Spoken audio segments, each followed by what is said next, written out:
네, 안녕하세요 여러분. 지난 1편에서 프로바이오틱스, 프로바이오틱스, 유익균에 대해서 알아봤었죠? 이번에는 프로바이오틱스가 아닌 프리바이오틱스에 대해서 알아보도록 하겠습니다.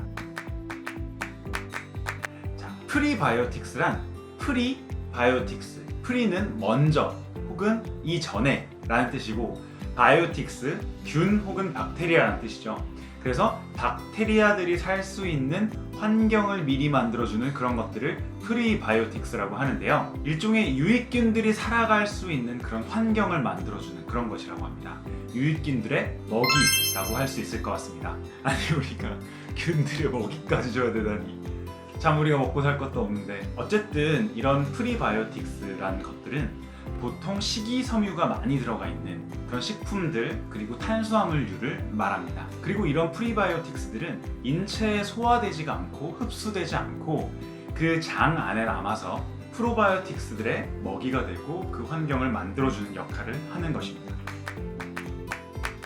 2번, 프리바이오틱스. 도대체 왜 섭취가 필요한가요? 네, 프리바이오틱스 섭취가 필요한 세 가지 이유가 있습니다.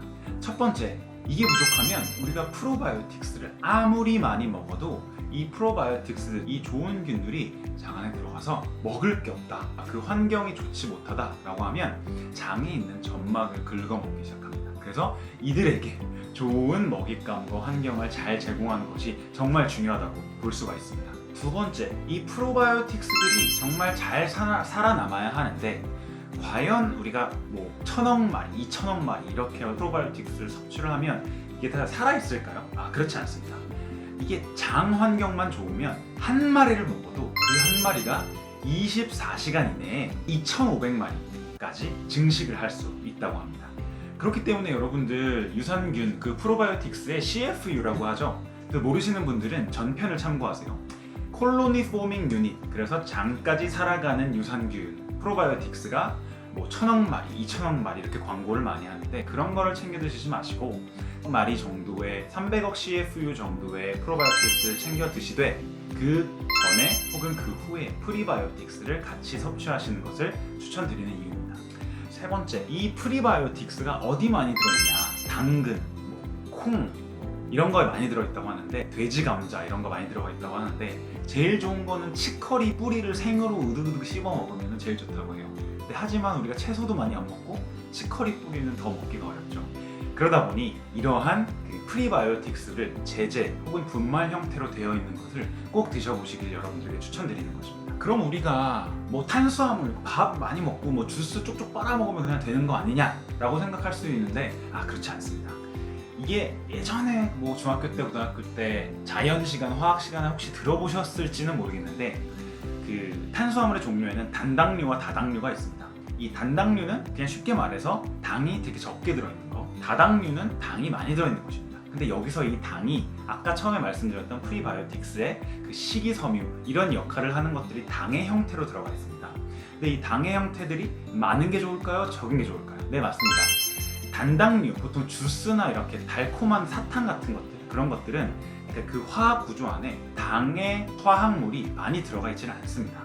그렇기 때문에 다당류를 섭취해야 되는데, 다당류가 대표적인 것이 무엇이냐? 올리고당, 여러분 많이 들어보셨죠? 그 물엿 대신에 넣는 그 올리고당. 그래서 여러분들 물엿 대신에 올리고당 넣는 걸 추천드리는데요. 올리고당 중에 앞에 프락토라는 말이 들어간 프락토 올리고당이라는 것이 다당류 중에 하나입니다. 그 일반적인 올리고당이 전체 화학식 중에 당의 역할을 차지하는 것이 한 3개에서 10개 정도로 들어가 있습니다. 괜찮아요. 근데 이 프락토 올리고당은 이게 10개 정도 들어가 있습니다. 그렇기 때문에 이 식이섬유당이 위를 지나서 장까지 가는 그런 확률이 훨씬 더 높은 것이고, 그렇게 되면 그 장까지 살아가서 프로바이오틱스의 환경을 만들어주기에 더 적합하게 된다는 말씀입니다. 이 프락토 올리고당은 이눌린이라고 부르기도 합니다. 사실상 엄밀히 말하면 이 두 개는 화학 분자식이 조금 다르기는 한데요.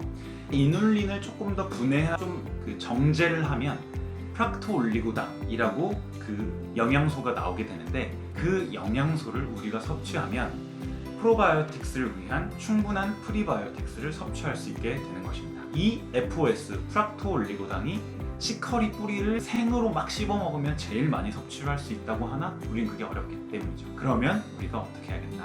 분말이나 캡슐 형태로 되어 있는 이런 프리바이오틱스 프락토 올리고당을 섭취하는 것이 좋습니다.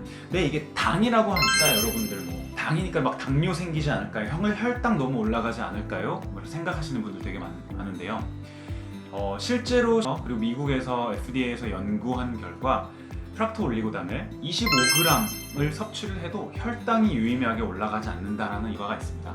그리고 우리나라 식약처에서 연구를 한 결과 섭취 권장량이라고 하죠. 그 일일 섭취 권장량을 약 3g에서 10g 정도로 규정을 하고 있다고 합니다. 그렇기 때문에 이런 것들이 좀 걱정되시는 분들은 이거에 맞춰서 조절해서 드시면 될 것 같습니다. 여러분, 저는 티스푼 한 스푼으로 먹는데요. 매일매일 한 스푼씩 먹는데 한 스푼이 보통 한 3g 정도 됩니다. 그래서 여러분들 걱정하실 필요 없고 이게 너무 맛있다고 해가지고 이렇게 막 퍼먹지 않는 한 그런 걱정 별로 안 하셔도 된다 말씀드리고 싶습니다. 그러면 과연 너는 뭘 먹냐? 이렇게 궁금하실 텐데요. 예전에는 다른 업체에서 나온 미국의 FOS, 프락토 올리고당을 섭취를 했었는데요. 지금 섭취하고 있는 것은 나우푸드의 유기농 프락토 올리고당 이눌린입니다. 네, 이렇게 생겼는데요. 잘 보시면 나우푸드 인증된 유기농 이눌린 파우더 이렇게 되어 있습니다. 그래서 프로바이오틱스 인테스티널 장에 도움이 되는 어떤 그런 것이다 라고 이제 광고를 하고 있는 거죠. 여기 보면은 Very Low Glycemic Index, Very Low Glycemic Index, 이게 GI라고 하는데요. 이 GI가 뭐냐면은 그 탄수화물 혹은 당을 섭취했을 때 인슐린이 얼마나 올라가느냐, 그 말은 이걸 섭취했을 때 혈당이 얼마나 올라가느냐를 얘기하는 것입니다. 근데 이게 혈당이 많이 올라가지 않는다, Very Low Glycemic Index라고 써 있는 거예요. 그래서 당뇨 있으신 분들은 아마 아시겠지만 탄수화물 먹을 때 GI 지수가 낮은 것들을 주로 드시곤 하는데요.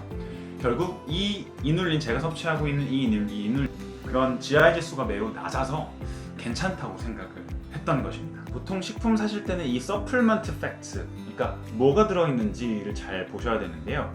여기 잘 보시면은 유기농 오가닉 이눌린 FOS라고 써 있는데요. 여기 밑에 From Blue Agave라고 써 있습니다. 잘 보시나요? 네. 이 블루 아가베가 뭐냐면 여러분 그 데킬라 만들 때 쓰는 큰 선인장이 있어요. 그 큰 선인장이 유기농 인증을 받았고 농약 막 이런 거 안 쳤다는 거죠. 그래서 이걸 추출하고 하는 공정, 모든 공정에서 유기농 인증을 받았다는 겁니다. 그래서 또 여러분 잘 아시죠? 미국이 얼마나 유기농에 이렇게 유기농 인증을 받기가 힘든지. 그래서 미국에서 유기농 인증을 받은 이 제품을 저는 섭취를 하고 있습니다.